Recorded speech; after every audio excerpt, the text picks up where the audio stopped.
To commemorate the founding of New Orleans in 1718, WYES presents this Tricentennial moment in celebration of our city's past and present.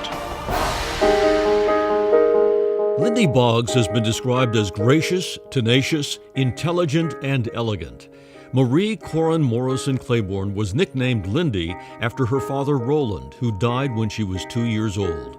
She was 15 when she entered Newcomb College at Tulane, eventually meeting the man she would marry, Hale Boggs, on the student newspaper where they both worked.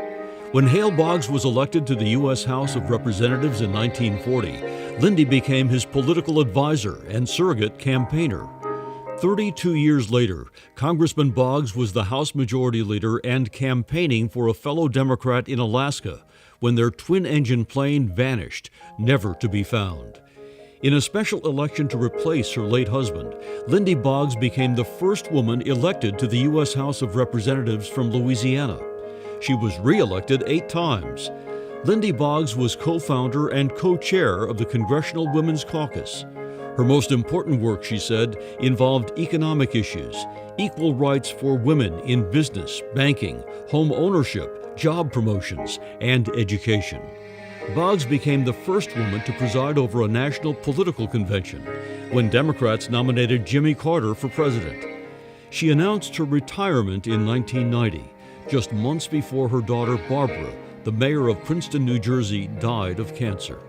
Her 2 other children were also politically involved, columnist and commentator Cokie Roberts and lobbyist Tommy Boggs, who is now deceased. In 1997, President Clinton appointed Boggs the first American woman to be the ambassador to the Vatican, where she served for 4 years. I've been very privileged.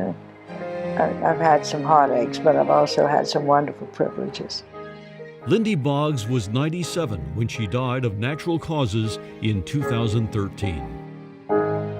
WYES's New Orleans Tricentennial Moments are brought to you by the Miro Foundation and presented in association with the historic New Orleans Collection.